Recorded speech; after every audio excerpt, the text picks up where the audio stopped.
Hi, I'm Marc Dimaano. I'm 24 years old. I'm from Sorsogon City in Sorsogon Province in Bicol. Now, my stand on SK abolishment or reform would be for the SK to be reformed. Primarily, I think the weakness in the Sangguniang Kabataan would be that its officers or the people comprising it are not really ready to be part of government, as well as they don't have necessary track record to become effective leaders at the end of the day. I think you have, and I suspect this is because some of them are forced into the position because their parents are also elected officials, or that they are just they are also willing to be part of the SK and they have an idea of what they want to do, but they're not necessarily that ready for it.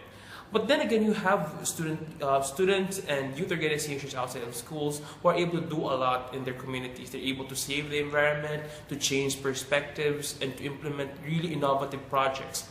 Just look at, for example, the Hall of Winners from the 10 accomplished young youth organizations of the Philippines, and you have these kinds of examples. So, how do we tap into this youth empowerment, to this youth potential that is really effective outside the SK and put that inside the mechanism of the SK? And I think that the local government code already has certain provisions that give space for sectoral groups that have to be recognized by the DALG local office, and these sectoral groups can vie for sectoral seats in the local councils. And therefore, I think that kind of mechanism can also be implemented in the SK elections, wherein SK officers should be part of recognized youth organizations in their localities before they can vie for the office.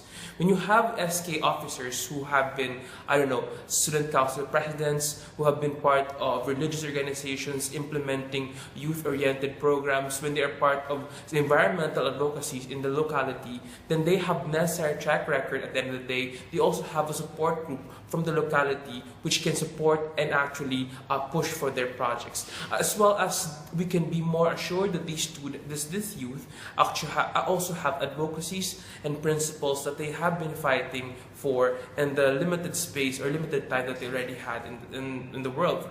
Yes. So at the end of the day, I would like to have, or I would push for that kind of mechanism where the SK officers have to be part of recognized youth organizations at the locality before they can vie for office. So in that way, we know that these youth leaders have their own advocacies that they can fight for, have the track record that is necessary for youth, for officials, and at the same time, we can be sure that they really have the heart for service. So yes, I think the SK should have a place, especially in a very young population such as the Philippines, and this can be improved through these reforms. And with that, I thank you.